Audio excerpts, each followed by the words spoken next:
Welcome to How to Belong, the podcast that delves into the human quest to find a sense of belonging in what can often feel like a lonely world.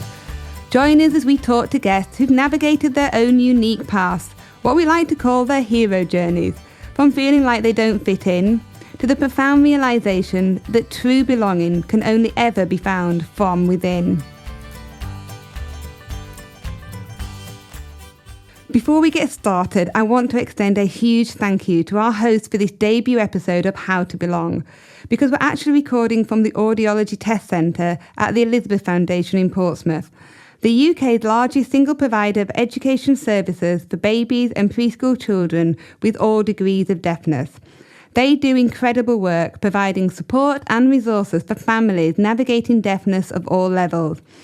And as someone who was born with sensorineural hearing loss myself, it feels like the perfect fit for me to kick off our journey into understanding self-acceptance, overcoming anxieties about not fitting in, and ultimately finding belonging from within. I'm Naomi Lloyd, and I'm the host of this podcast, a space where we invite guests to share their stories about their experience of not fitting in and their journey to finding true belonging within themselves. So what we thought we'd do for this first ever episode is not conform and flip it around. So the person who is going to produce this podcast, Steve O'Neill, he's going to jump on now and he's going to interview me to help you, the listener, to get an understanding of what this podcast is all about. So, hi, Steve. Hello. Hello. So we were introduced by our mutual friend, Jodie Goodchild, and we suggested that it'd be a good idea for us to have a chat and go for coffee. So yes. Can you tell me if you remember anything or much about that conversation, how it all started?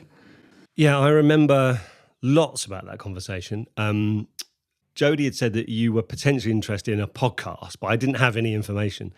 So I rocked up and you were sat there and I started asking you a bit about kind of, who you were and what you did and all this kind of stuff and so on. And just picture this, listener, right? You're sitting in this quiet little Starbucks, drinking a coffee, chatting to someone. Suddenly, Naomi opens a bag and brings out, was it 5 books? Yeah. 5 books, right? She puts these 5 books on the table. And I thought, what is this Jackanory? Is she going to do a reading to me or whatever? They're her books. So she's a published author. And I've never met a published author who's published that many books before, who just gets them out and just casually says, yes, I'm a published author. Right, okay, so first thing, Naomi Lloyd, published author. Then we started talking about photography, because you are primarily a wedding photographer, but you also do lots of other kinds of photography as well. Okay, so published author, wedding photographer. Then the conversation went west a bit, because we started talking about diamonds. Yes. And so I'm kind of, okay, hang on a second. Let me just get this right. You are a published author. You're a wedding photographer. You work in marketing as a marketing manager. You know all about diamonds. And I'm like, right, okay, what else is there? And this is where I think you and we kind of started to get on, because we both realised that we're not very good at fitting into boxes and kind of conforming to just being one kind of thing. And actually, listener, this is where the richness of this story was coming out. So, just remind us what, as a published author, for example, you've got 5 books out. How long had you been an author for, and why did you start writing? Well, as I think with a lot of people who write, I will say it's fiction, it's sci-fi fantasy fiction with very multifaceted, very multi-genre, which is very typical of me. It all came from a dream. I've always wanted to write ever since I was a little girl, but it was around about 2015 when it was just one of those itches that I really had to scratch. I just couldn't not let it go anymore. And then this recurring dream about this alternative world that where the people were made from the energy of diamonds. I have no idea why that was coming up for me, but I knew it was going to be a dystopian, totalitarian alternative world type story, where you had a homogenous group of perfect people, and that there was going to be that heroine that would not fit in, was going to rebel. And then we were bringing time travel and all this thing about diamonds in it. And I just went with it as I started writing.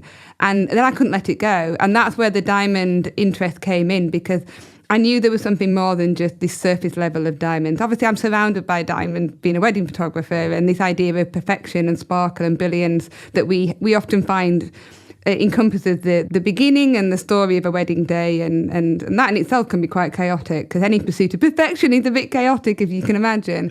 And then that's it. I went on this crazy journey, not all around the world, but to many places, interviewing gemologists and jewelers, and learning about more of a philosophy side about diamonds, and and confusing myself sometimes a little bit even more with the amount of things that I do. But so, and this is, we're just trying to get the listener to kind of feel what it was like for me, this experience. So we hear all about your history as an author and where that's come from, this dystopian, futuristic world that you've created entirely from your imagination, how you learned about diamonds.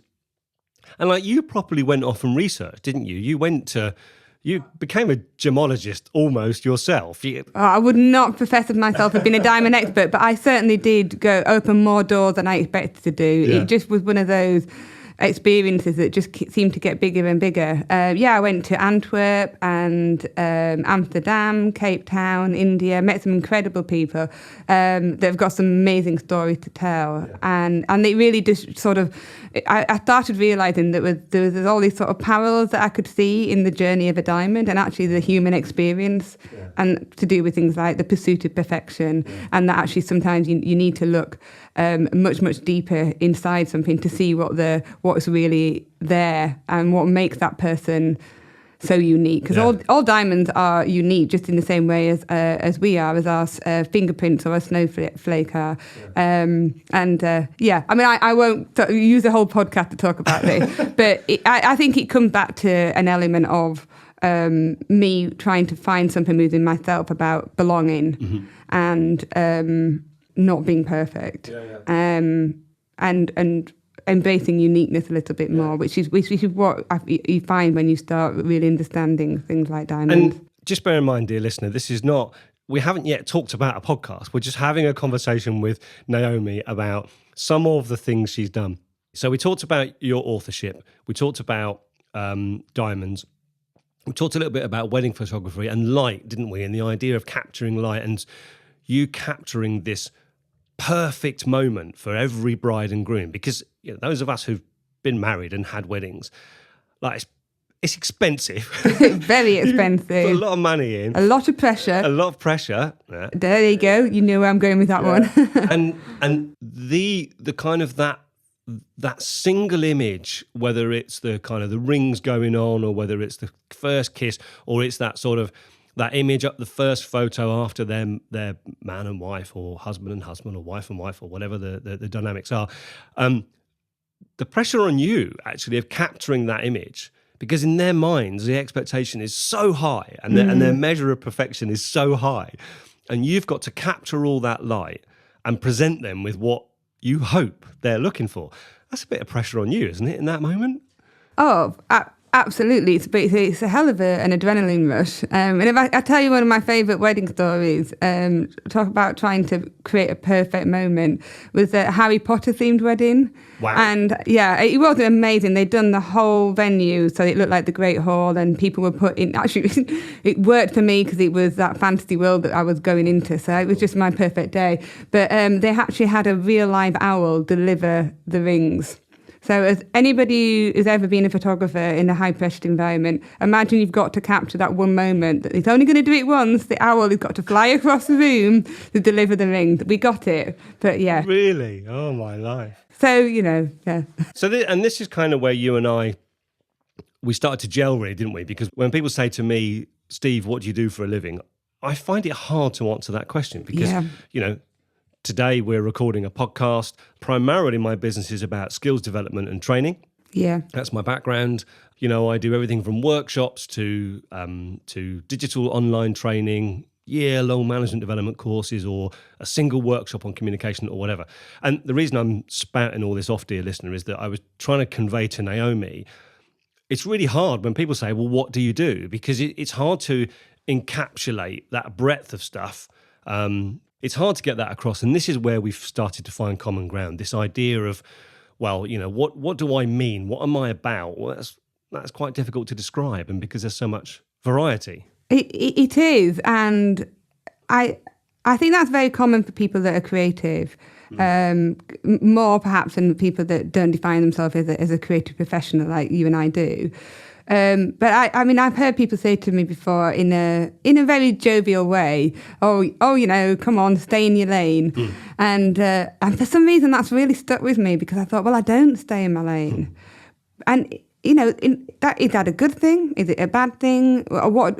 But it also goes back to this discussion we're having about fitting in or finding a sense of belonging. Is it curiosity, or is it just sort of still being on a journey, which I think I am. I do follow the sort of the energy of what I'm feeling at the time, and I don't know if you agree. I do, and I think that we'll come on to it, but the premise of this podcast is about the journey people go on to identify, how do they fit in, how do they belong, and spoiler, then two things aren't the same thing. But it was about sort of identity, and this is in the conversation in Starbucks where we got to. I keep saying Starbucks. We're not promoting Starbucks. You are promoting Starbucks. I am promoting Starbucks. I'm quite like Costa, Steve. I don't know what's going on here. Imagine a generic, small family-run coffee shop. Yeah. And then, so bearing in mind now, we've talked about books, diamonds, wedding, all that kind of stuff. Then you start talking about hearing. And it was only at that point that you revealed to me that you have hearing loss. Yeah. Which came as a genuine surprise to me. And I think when we've talked about your voice, and I think, as I said to you, I noticed there was something about your voice. There was a characteristic to your voice, but I wouldn't have at that point guessed it was to do with your hearing. I just thought it was just, we've all got different voices and the way our mouths are constructed and so on. But actually, you started to relay a number of different stories, and I think this is where this sense of how to belong and you're defining for yourself what that actually means. That's really where this started to get crystallized. So, the first thing you talked about was you were 7. That's right. Yeah, you told me a story about when you were 7. So tell the listener what you told me. Yeah, well, I want to say thank you for helping me to remember that story, because I think it was a bit of a light bulb moment for me, because I think the question you asked me was, can you remember a time when you really, really liked yourself or felt really confident? And it was just this moment where, when you asked me that, I went back to that moment of being 7, and on this particular day, walking to school with my grandma. I was really excited because I had something I hadn't had in my school bag before. I was desperate to show off and share with everybody in the playground, and that was the fact that I had a hearing aid. And hearing aids were, just to explain, were not something that I'd never seen, were not the new thing for me. The other people in my family wore hearing aids, but I hadn't been given one at that point, because I was a very chatty child, and there was an assumption back then that the particular genetic link wasn't going to follow on through the female line. But as it turns out, I was doing a lot of blagging it at that age and being very chatty. And it was the teachers who said, no, she's not hearing properly. So, so actually I was really excited. I think probably because I'd seen it around my family. So for me, yay, I've got one now. That's a very childlike, kind of wonderful way of feeling that I sometimes wish we could all get back to. Very innocent. You've not actually been chipped away at and shaped by all these other people in your life, which we all find out happens later on. So yeah, I really remember sort of quite precociously in the playground putting my hearing aid on and saying, hey, look what I've got. Look, you haven't got one of these. It's great, isn't it? And it didn't take long before my sense of wonder was knocked into a different place, because it's often happened in the playground at that age. We were playing a game of tag. Lo and behold, one boy sort of caught me in the tag game and brought me back to the base. And he was a very popular boy. I really remember, even at that age. So we call him Jimmy? We'll call him Jimmy Jim Bob. He wasn't called Jimmy Jim Bob, but let's call him that. And Jimmy Jim Bob took me back to the base and went, "Hey, everybody, I've caught deaf lugs." And everybody laughed. And I remember it so vividly because it was just, it brought me down about 50 pegs or two, to say the least. And I think almost straight away I pulled my hair out of a ponytail and the hair came over my ears. And it's a shame in a way because, what a difference from that morning to the afternoon. And and we had that conversation. I went, wow, yeah, I wish I could get back to who that person was at the beginning. And that sort of conflict between you felt that by having this, it would help you fit in because, you had something you hadn't had before and you were excited about it. Yeah. And suddenly what Jimmy Jim Bob did, I nearly said his name then, Jimmy Jim Bob did was he kind of rapidly ripped you away from feeling like you fit in and belong to literally the opposite, highlighting your difference and so on. And that's tricky. Kids can be horrible, can't they? Yeah, absolutely. Yeah. But it wasn't just there. So then you started telling me about, later on there was some sort of social gathering you'd been to as an adult. Yeah. Tell us that story. Yeah. It was a social gathering, and there were quite a few people there that I didn't know, and I was on really good form at that party, I remember, and very, very excited about a project that I was working on. And this one particular person, just after having a conversation with me, after lots of champagne, made a sort of a big declaration to the room about, this girl is perfect. Look at her. She's got all these ideas and she's doing all these things and she's got this great smile. It was really over the top, but it was just like, wow, really nice. And he kept saying, she's just perfect. And that in itself is just a little bit over the top. So that's not really the point of it. But I think I had my hair back over my ears at that time. And then it just took somebody else coming along and saying, yeah, but she's not perfect. Look what she's got in her ears. And of course, once again, like the age of 7, it really shocked me because I think you build yourself up and forget about it. And then somebody says that, and it was using the word perfect and then actually saying, you're not perfect. Of course we're not perfect. But it was such a embarrassing, humiliating moment. And it made me feel really quite awful. Even though I know it was, drinks were being poured and all those sort of things, but the two, and who knows, maybe that's where this later on in life it encouraged me to start again going back to the idea of perfection and writing this story of another world of perfect people, and then in my own way crashing that world because it shouldn't exist and it doesn't exist. And it's really interesting your use of the word perfect because when you're confronted with a harsh reality that things aren't as you want them to be, so publicly, and in actually quite a humiliating way. It was, yeah. That's pretty crap.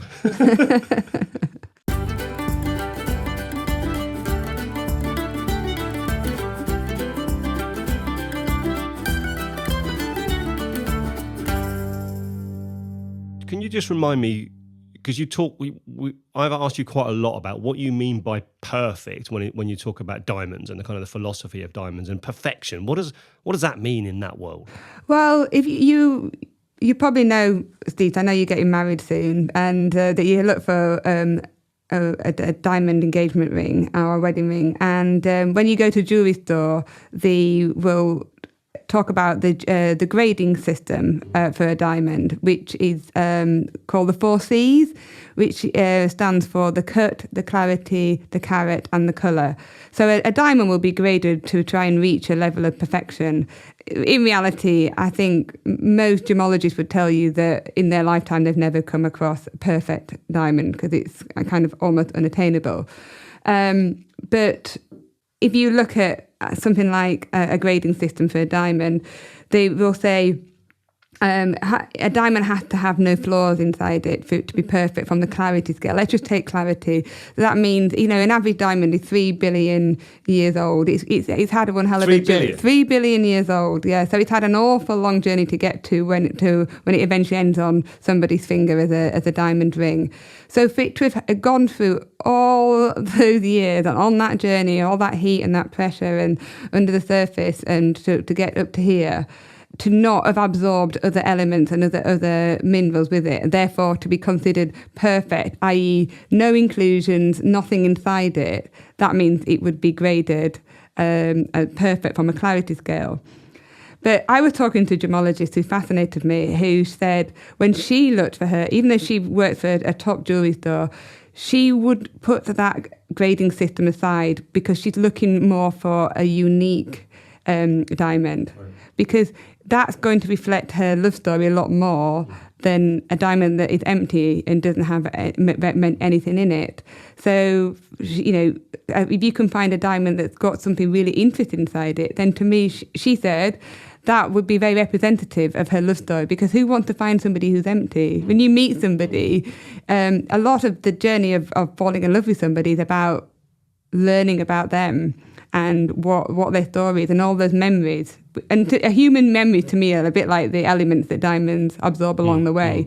It's similar. It's part of your story. But yeah, we have completely gone along with this idea of a diamond is forever and perfection, flawlessness. But yes, you mentioned I work in marketing. That is an incredibly brilliant marketing slogan. In fact, the whole diamond is forever, that came from the most successful marketing campaign that has ever been, and I don't think anybody's ever beaten it. And in 1947, Francis Geraghty, I believe, was the marketing executive at De Beers. They needed a really impactful slogan. 1947, at the end of the Second World War, we needed solidarity. We needed people to believe in a future. So the Diamond Forever story is fantastic. And it's a great story because isn't that what we hope for and dream of in a relationship? I think it should be more about embracing uniqueness than embracing perfection. And I think where we are now in a world that is so chaotic with the pressure of perfection, it'd be really great if we could just sort of change that narrative a little bit. I'm not trying to change the whole diamond industry, but just for me personally, when I think about things like this, I think we should be talking about uniqueness a lot more than perfection. So I've just pulled out a little passage from a poem that I chose to be read out by a friend of mine on my own wedding day.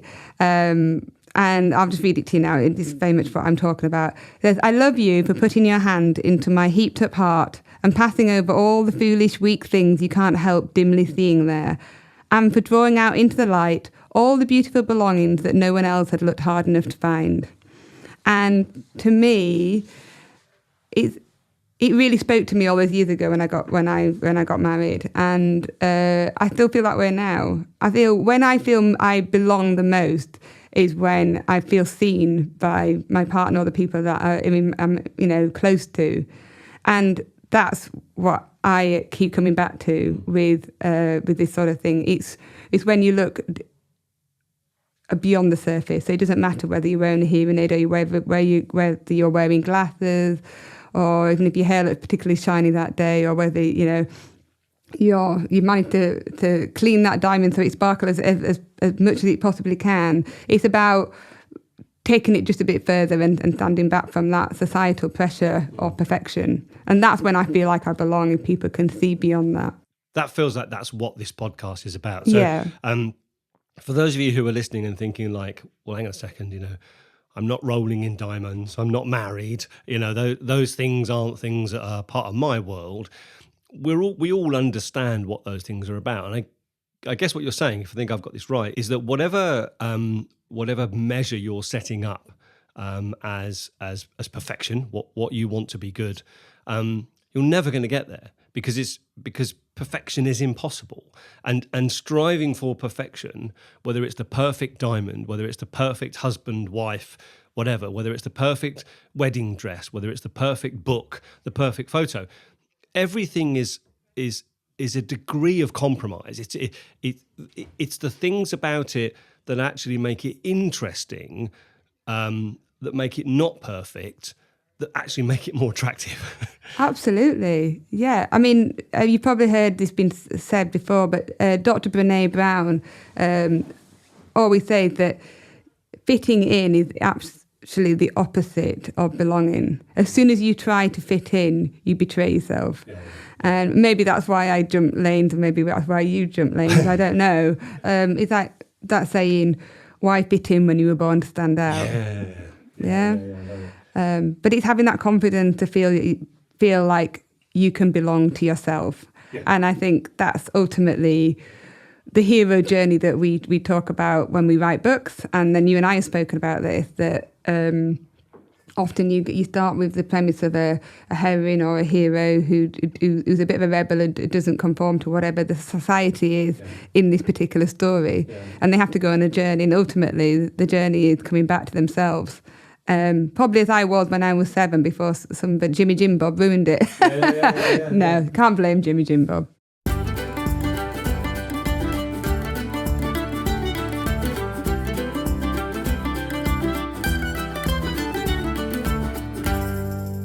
So we talked about the past, and we've talked about Jimmy Jim Bob and some of that kind of stuff and so on.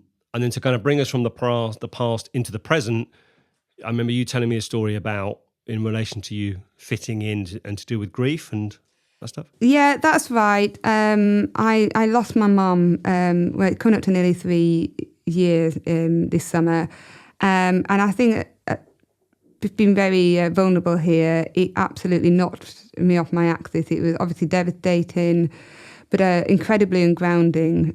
You've experienced losing a parent as well, haven't you, Steve? And it really does sort of shift the tectonic plates of the world, of your own world. And I certainly struggled a lot with it, and kind of disappeared for a while into sort of a dark cave of grief. And it really changed some fundamental relationships that I have with people around me. Luckily not my really strong ones, such as my husband and my children, but some other relationships. And it knocked me off my axis, and it also really left me with this real sense of loneliness, which I know is really common when you go through grief. Grief is a very lonely experience, but it's something that can continue with you for a long time and really shake you up.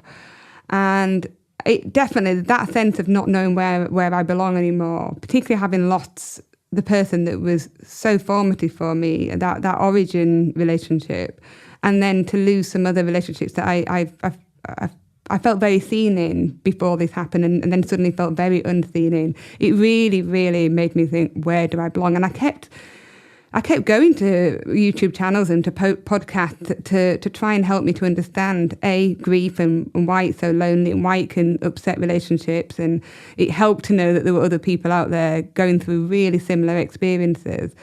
And that's why I felt so motivated to just give this a go and see if there's other people that have experienced similar things. Because this is a theme, when I was speaking to you, that I kept coming back to, with this sense of belonging and this journey to belonging. And yes, grief was definitely the catalyst for that. Yeah. And I'm sure there are other people that have had similar experiences. What was it about the podcast? Because I remember you talking about some of the podcasts you listened to, compared, instead of watching YouTube or reading books. What is it about podcasts in particular you think that's powerful? Well, I mean, I've always loved reading, hence why I went into writing. But when I went through losing my mum, I just for months and months and months just really couldn't read. My brain just wasn't able to sit and focus. I needed to walk. And what's brilliant about being able to listen to a podcast is that it feels like you're listening to a conversation with friends or with people that you relate to. And I love walking with my dog on the beach, and so this was it was life-saving. There was some of the grief podcasts that I listened to really helped me a lot, and I can really see how it makes a difference to people. Because you need to move when you're going through something like this. Not everybody does, but I certainly did. I needed to move, and I needed to physically move. So, I mean, I can't put earphones into my ears because that's where my hearing aids are, but I can wear Bluetooth headphones over my ears, and so it's very comfortable comfortable for me to do that. And so I could be cleaning the house, that, getting some activity, but also trying to settle my thoughts and anxiety and understand what was going on, with all these feelings of loneliness and anxiety after grief. So I think they're a really, really powerful tool and a brilliant way of connecting with people. Yeah, definitely. I think there's a couple of things unique about podcasts, which is why I really love them. I've been doing mine since 2017. And I think, first of all, there's something intimate about them. You're just, my voice, listener, is in your ear. There's something scary. It's scary, and you have to respect that. And there's a level of consideration you have to pay people. This is why I get all excited about good audio gear and quality and so on, because you're close into someone whereas if you're watching a video, the audio is part of it, but then there's all this sort of presentation to camera and lighting and all that kind of stuff and so on. And from an observer's perspective, all of those things are taking up some of your attention. Whereas with audio, it's just that voice, it's just that conversation, and we're having a chat because we're friends and we're talking to each other, and hopefully that's the sense that the listener is getting. And I do think podcasts are unique in that aspect, particularly the audio only versions. And I can understand how helpful they will have been when you were going through your grief and that kind of stuff, and why you want to give something back. Hence the How to Belong podcast. How to Belong, absolutely. So tell us very quickly then, what do you want it to be like? What's it about? Where's it going? Where's it going? Well, I love to connect with people to examine the sort of conversation we're having today, going from that journey of not always feeling like the fit in to and just exchanging stories, because that storytelling is so powerful. And if people are happy to come and chat with me about their own hero journey, and I use that in that story arc, like I said before, of feeling like a bit jumping lane or in your own rebel area to finding your own sense of belonging within. And by that I mean it's about belonging to yourself. Somebody told me that when I was having a tricky time and feeling very on my own, and I thought it was really powerful, that if you keep building your houses in other people, then it's too easy for those people to one day be able to take your home away. You have to find your home within yourself, because then that's ultimate power and that's ultimate belonging. Building your houses in other people. What do you mean by that? Well, if you put all your belonging into the other person accepting you and always wanting you to be part of their life, then you've built a kind of a home within them, rather than taking the ownership for yourself. You've just made me think of something there, which I haven't said before. Actually, what's common here is the risk, the danger, is when you're handing the power over to other people to define what you're about. Yeah. So in a way, when you were 7, you handed the power over to Jimmy Jim Bob, who was able to bring it all crashing down. At the social gathering, someone else, had the power to bring it crashing down. So I guess it's this idea of not handing that power over to other people, but keeping that power for yourself and working out for yourself what matters. Absolutely. I mean, if of course, people will always say things. People, even if they don't mean to do, but if you belong firmly inside of yourself and know who you are, it's a lot easier to listen to that, nod, and then walk away and not absorb it. Okay. Whereas my natural disposition has always been to absolutely absorb it and let it shape me, let it colour me, and that's not it's not a very easy way to live life. Yeah. And I think that's where my future going forward is hopefully going to be a bit of a better one. Okay. And talking about having hearing loss, and being upfront about it, and metaphorically or literally putting the hair behind my ears, but also being very confident that, I am somebody who doesn't always stay in my lane, because I'm a creative person and I'm curious, and that's okay too. Yeah. And it's great for the other person if they like to, they're very firm in their lane, brilliant, and that's everybody's unique and everybody has to be where they feel that they belong. But ultimately, that has to be within yourself, not relying on other people to tell you whether you belong or not. Yeah, love it.